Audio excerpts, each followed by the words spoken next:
நாம எதை சொல்றோமோ அதான் சொல்ல போறாரு. இஸ்லாத்துடைய முதல் கடமை அரசியல். அப்ப முதல்ல இதைத்தான் சீர்திருத்தம் பண்ணுவாங்க. அப்ப இவங்க என்ன பண்ண போறாங்க? மஹதிக்கு கிளாஸ் எடுக்க போறாங்க. பாபா நீ முதல்ல ஒரு மதரசா கட்டு, எல்லாரையும் ஒரே மாதிரி தொழு வைய, எல்லாரையும் ஒரே மாதிரி பெற பார்க்க வைய, எல்லாரையும் ஒரே மாதிரி நோன்பு வைக்க வைய, அதுக்கப்புறம் கடைசியா அரசியல் டாபிக் எடுப்பாங்க. அதான் நடக்க போகுது.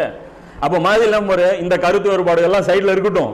முதல்ல நமக்கு முக்கியமான ஒரு வேலை இருக்குன்னா என்ன பண்ணுவாங்க? இன்னைக்கு நம்மளை எப்படி எதிர்க்கிறாங்களோ அதே எதிர்ப்பு தான், அதே அடி தான் அவங்களுக்குள்ளும்.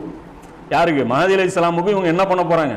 கிளாஸ் தான் எடுக்க போறாங்க. அவங்க என்ன நினைச்சிட்டு இருக்கிறாங்க? மஹதி அலைஹிஸ்ஸலாம் வந்த உடனே ஒரு ஒலிம்பிக் ஸ்டேடியம் ஒன்று ஏற்படுத்தி இருக்கிற எல்லா மசாயில் விவாதமும், இங்க மேட்ச் நடந்துட்டு இருக்கும்ல, வில்வித்த, இந்த பக்கம் ஃபுட்பால், இந்த பக்கம் ஹாக்கிங்கிற மாதிரி எல்லா டாபிக்கும் ஒரே ஸ்டேடியம்ல நடந்துட்டு இருக்கும்.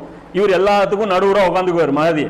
இந்த மசாயில் பிரச்சனை ஓகே, போ தராவி 8 தான், நீ எந்திரிச்சு போ, ஜெயிச்சிட்டா. நீ வா, என்ன தர்கா, நீ தர்கா கட்டக்கூடாது, நீ ஜெயிச்சிட்டா, அடுத்தது வா அப்படின்னு சொல்லி நெஞ்சுல நீ நெஞ்சுதான் கரெக்ட். போ, ஒவ்வொரு அகீதாக்காரனும்